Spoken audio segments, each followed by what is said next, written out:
कितीही संकटे तरी जोपासले तू सत्व सर्वस्वर पुनही ना हरवले कधी तुझे अस्तित्व निखाऱ्यांच्या वाटेवर निघाली कर्तव्य दक्ष ही माऊली आदि माया तू दिव्य शक्ती तू तूच ग सुकन्याशी ही गुणाची धर्मकन्या गुणाची अशी ही धर्मकन्या.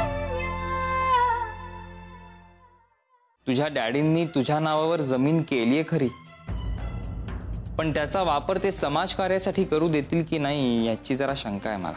अनिकेत महाजन वॉन्टेड आहे, फरार म्हणून घोषित आहे. दिसायला स्मार्ट आहे, पण गोड बोलून लोकांना गंडा घालायचा हा त्याचा व्यवसाय. तू जाऊन त्याला भेट, प्रत्यक्ष व्यक्तिशः जाऊन भेट.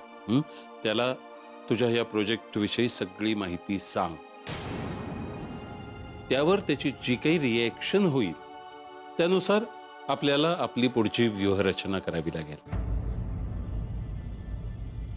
ठीक आहे काका. अरे हो, एक सहज विचार मनात आला म्हणून तुला विचारतो.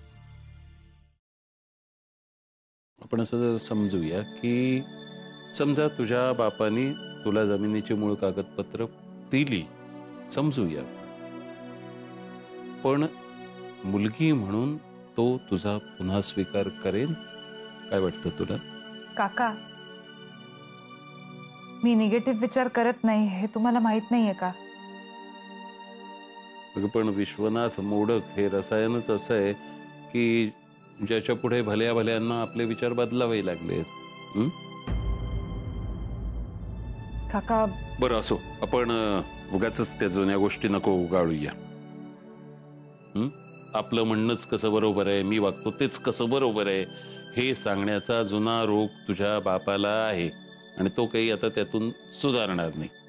आपण असं करूया, आपला कार्यभाग हा काही सहजासहजी साध्य होणारा नाहीये, याची आपल्याला कल्पना आहे. कदाचित त्यासाठी आपल्याला एखाद्या निष्णात वकिलाची आवश्यकता भासण्याची शक्यता आहे.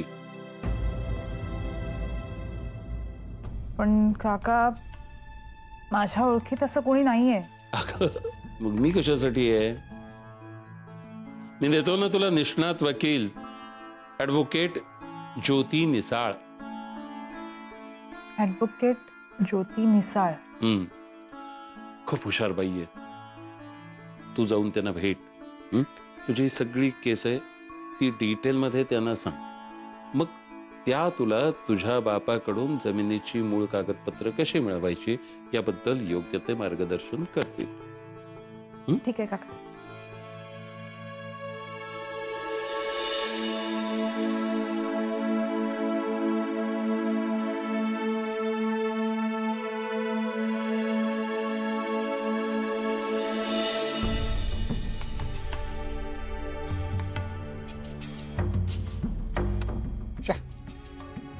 कंटाळा आला. लोक म्हणतात इंटरनेटमुळे जग मुठीत आलं, माणसं जवळ येतात. पण मला का असं एकटेपणा जाणवतोय?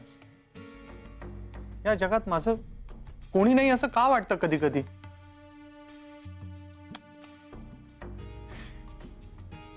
रणजित, रणजित, काय झालं? एक खुशखबर आहे. काय सांगतेस काय? खरंच? आई शपथ, मला पण आता खूप आनंद झालाय. पण मी तुला अजून काय सांगितलंच नाहीये. नाही नाही, सांगूच नको. तुझी बातमी ऐकल्यावर मी हर्षवाईने मरण की काय असंच मला वाटतं. कम ऑन यार रणजित, काय काय बोलतोस तू? एखाद्याचा मूड ऑफ कसा करावा ना हे तुझ्याकडनं शिकावं. ओके ओके, म्हणजे माझ्याकडून काहीतरी शिकण्यासारखं आहे हेही मान्य केलंस, हे खूप झालं. रणजित प्लीज. ठीक आहे, जस्ट किडिंग यार. बरं सांग, काय खुश खबर आहे? अरे सुहासचा सुगावा लागलाय. काय? हो ना, आपण पोलिसांच्या मदतीने त्याच्यापर्यंत पोहोचू शकतो. पोलीस? अरे आपण दोघांनीच काही करणं म्हणजे रिस्क आहे ना जरा. त्या शारदाम्मासारख्या बनेल बाईबरोबर राहिलेला तो माणूस, त्याने नक्कीच भाड्याचे गुंड पाळले असणार. आपल्याला पोलिसांची मदत घ्यायलाच लागणार. काय म्हणते मी? नाही, नको. म्हणजे अगं, आपण असं काही केलं तर डॅडीना लगेच कळेल ना सगळं. कळू दे ना मग, काय फरक पडतो? आपले पैसे गेलेत, ते कसे मिळवायचे ते आपण ठरवू ना. अगं, त्यापेक्षा आपले पैसे गेले ते आपण विसरून का नाही जाऊ शकत? रणजित, हॅलो. नाही, नको. Excuse me. पैसे ना माझे गेलेत. तुला काही फरक पडत नसेल, पण मला फरक पडतो. तू माझी साथ देणार आहेस का?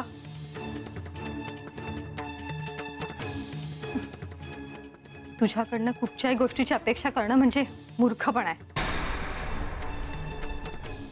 मी माझ्या भावाच्या मदतीने ना जे करायचं ते करेन.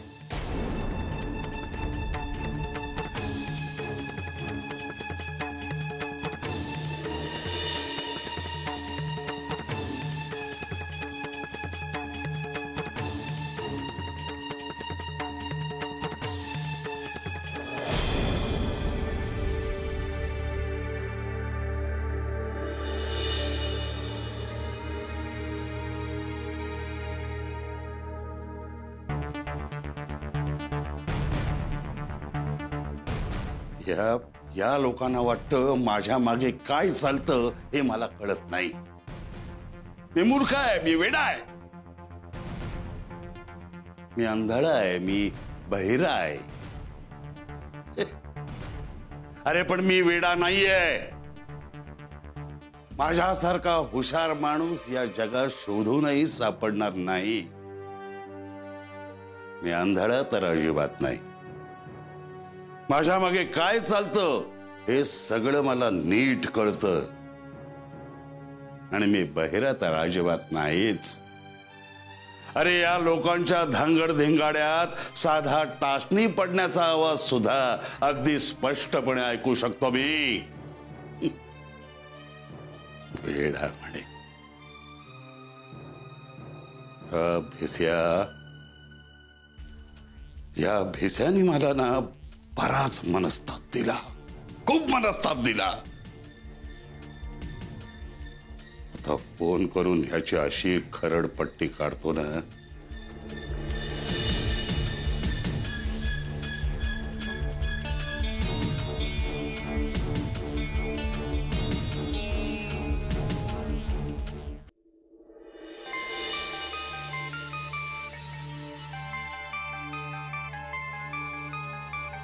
तर यांना काय झालं, बीपी शूटअप झालं असणार. हा बोला विश्वनाथ पंत, बोला. काय बोलायचं? तुला बोलायला काही शिल्लक ठेवलेस का तू? अरे इतकं बोलतो मी तुला, पण तुला जराही शरम वाटत नाही? अरे मग तरी सुद्धा स्वतःच फोन करून का बोलतोयस माझ्याशी? अरे बोल बोल बोल, चल पुढे बोल, पुढे बोल. अरे रे नको बोल, काय झालं? अरे तुला शरम कशी वाटत नाही? हे पहा, शरम वाटण्याजोगं कोणतंही कृत्य माझ्या हातून आजतागायत झालेलं नाही. मला पसंत नसताना माझ्या बायकोला आणि मुलांना फुकटचे सल्ले देतोस, ही गोष्ट शर्मेची नाहीये? नाही नाही, माझ्यासाठी तरी नाही. हे पहा, तुझ्यासारखा एवढा शहाणा पंडित मनुष्य घरात असताना सुद्धा तुझ्या बायका मुलांना माझ्याकडून सल्ला घ्यावासा वाटतो, की मला वाटतं तुझ्यासाठी शर्मेची गोष्ट. हे बघ भिस्या, तुला शेवटचं सांगतोय, डॉक्टर आहेस, डॉक्टर की कर. उगाच वकिली करायच्या फंदात पडू नकोस. हे बघ, आता तू मला फुकटचे सल्ले देतोयस. एक लक्षात ठेव विश्वनाथ, तुझ्या बायकोला मी माझी वहिनी म्हणतो, आणि ती मला तिचा मोठा भाऊ समजते. तुझी मुलं मला काका म्हणतात. मी त्यांचा हितचिंतक आहे. त्यांना जेव्हा जेव्हा माझ्या मदतीची आवश्यकता भासेल तेव्हा तेव्हा मी त्यांना मदत करणार. तुला जे काही करायचंय ते तू करू शकतोस. गोळी घाली ना तुला. हळू हळू. बीपी वाढलंय तुझं. गोळी घेतलीस बीपीची? शांत पडून राहा, शांत पडून राहा. मी फोन ठेवतोय.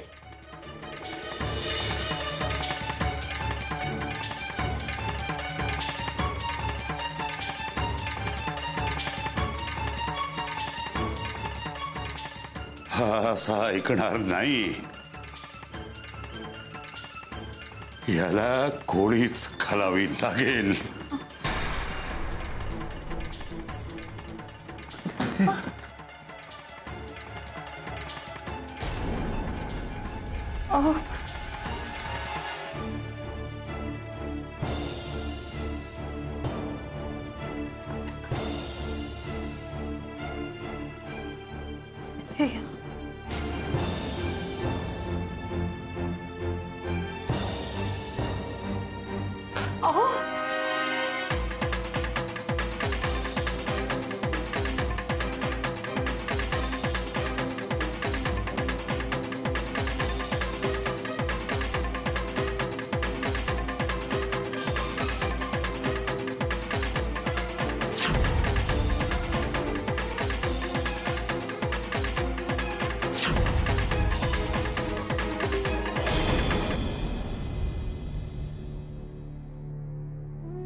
बोला बाबा. आरती, अगं आपली गौरी गायब झाली आहे ग. काय? हो, 5-6 दिवस झाले घरी आलीच नाहीये ती. अहो, कधी आणि कुठे गेली आहे ती? कुणाबरोबर? हे बघ, तुझ्या कुठल्याही प्रश्नाचं उत्तर माझ्याकडे नाहीये. बाबा, तुम्ही पोलीस कंप्लेंट केली आहे का? हो, म्हणजे पोलीस आले होते चौकशीला. हा बाबा, पोलीस घरी आले याचा अर्थ त्यांचा कुणावर तरी संशय आहे. बाबा, तुम्ही त्यांच्यापासून काही लपवलं नाहीये ना? हे बघा बाबा, जे काही आहे ते खरं खरं त्यांना सांगा. हे बघा, तुम्ही जर काही खोटं सांगितलं ना तर गौरीचा शोध लागायला उशीर होईल आणि पोलिसांना सत्य कळाल्या वाचून राहणार नाहीये. म्हणजे आपण आपलीच अब्रू अशी चव्हाट्यावर मांडायची? बाबा, पोलीस घरी आले याचा अर्थ ती चव्हाट्यावर ऑलरेडी आलेली आहे. गौरी नक्कीच कोणाबरोबर तरी पळून गेली, हो ना? नाव काय त्याचं? अनिकेत महाजन. म्हणजे आपल्या गावात तसा नवीनच आहे तो, पण महत्वाचं म्हणजे त्याचा पोलीस रेकॉर्ड आहे आणि तो वॉन्टेड आहे. हा, कुठला तरी त्याला मुहूर्त काढायचा होता म्हणून तो आपल्या गौरीला भेटला आणि कुठल्या तरी कुमुहूर्तावर आपली गौरी त्याच्याबरोबर पळून गेली. हा बाबा, हे बघा, अशी पळून गेलेली जोडपी हमखास मुंबईत येतात. तुम्ही एक काम करा, गौरीचा लेटेस्ट फोटो घेऊन मुंबईत या. आपण इथे शोध घेऊ तिचा. तुम्ही काळजी करू नका बाबा, गौरी नक्की सापडेल. आपण पेपरमध्ये, टीव्हीवर सगळीकडे जाहिराती देऊ. तुम्ही लवकर या. आरती, आपला गाव म्हणजे चव्हाट आहे ग. सगळ्यांना कळलंय. उद्या पेपरमध्ये फोटो आला, टीव्हीवर फोटो दाखवला तर सगळ्या दुनियेला कळेल. त्याचं काय? हे बघा बाबा, मुंबईत इतका वेळ कुणाकडेच नाहीये दुसऱ्यांच्या घरात डोकवायला. इथे स्वतःच्या घरात काय होतंय ते पेपरमध्ये आल्यानंतर कळतं. माझंच उदाहरण घ्या ना. मी युनिव्हर्सिटीत पहिली आले हे माझ्या बाबांना पेपरमध्ये ही बातमी आल्यानंतर कळलं. बाबा, तुम्ही जास्त विचार करू नका. तुम्ही लवकरात लवकर इथे निघून या. बाबा, प्लीज तुम्ही टेन्शन घेऊ नका. आपण गौरीला शोधू. फोन ठेवते. हो.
अहो, कधीचा फोन वाजतोय, उचलत का नाही आहात?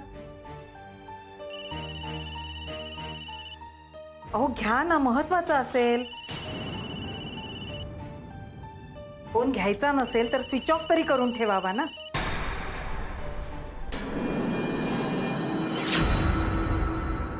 सॉरी, चुकले.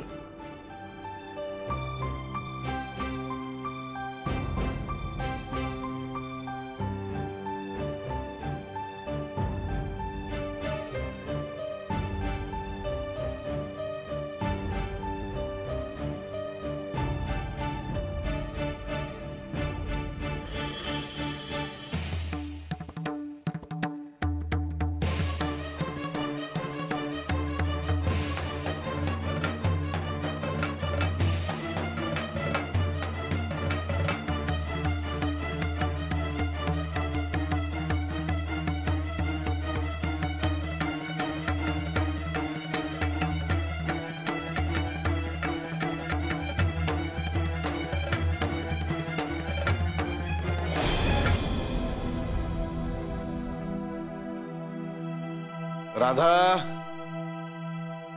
ए राधा. हो हो, आले आले. हे. अप्पा, तुम्ही कुठे शोधणार आहात गौरीला? मग काय हातावर हात ठेवून शांत बसू? शोधावं तर लागेलच ना. अप्पा, हरवलेल्या माणसाला शोधता येऊ शकतं, पण जी व्यक्ती घरातल्या कुणाचाही विचार न करता घर सोडून निघून गेली असेल, तिला कुठे आणि कसं शोधणार आहोत आपण? राधा, भानूने खरं काय ते सांगितलंय ना तुम्हाला? ती या गावात नाहीये. ती त्या अनिकेत सोबत. आता काय आहे साहेब? तुमची मुलगी गौरी आहे का घरी?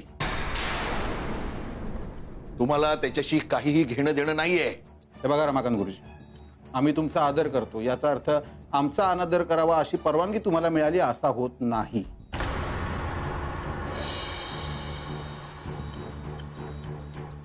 पोलीस कोणाचीही चौकशी विनाकारण करत नाहीत. हे बघा इन्स्पेक्टर साहेब, माझी मुलगी अजून घरी आलेली नाहीये. ती तिच्या गौरी तिच्या मावशीच्या घरी नाहीये. ती अनिकेत महाजन नावाच्या भामट्या सोबत आहे.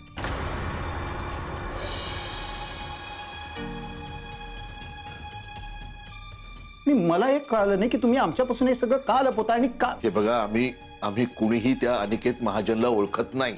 असं? आणि मग मागच्या वेळेस मी चौकशीला आलो होतो त्यावेळेस तुम्ही असं म्हणाल होतात की तुम्ही त्याला पाहिलंय म्हणून. हो साहेब, पाहणं आणि ओळखणं यात काहीतरी फरक असतो ना. हो आहे ना, फरक आहे. काय आहे ना गुरुजी, की आपण एखाद्या व्यक्तीला ओळखत असतो, पण प्रत्यक्षात त्याचं खरं रूप पाहिल्यावरती आपल्याला काही गोष्टी लक्षात येतात.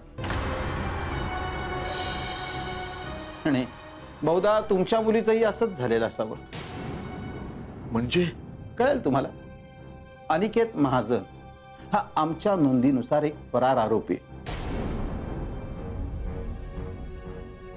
अशा भामट्या माणसाच्या जाळ्यात आपल्यासारख्या सभ्य माणसाची मुलगी अडकावी म्हणजे हे आश्चर्यजनक आहे. बघा साहेब, होय, तुमच्या भल्याची गोष्ट सांगतोय गुरुजी. पोलीस स्टेशनला येऊन अनिकेत महाजन यांनी तुमची मुलगी गौरी हिला फूस लावून पळून नेलेलं आहे अशी रीतसर तक्रार नोंदून जावा. आणि ह्यातच तुमचं आणि तुमच्या मुलीचं भलंय. लक्षात ठेवा, नक्की आणि लवकर.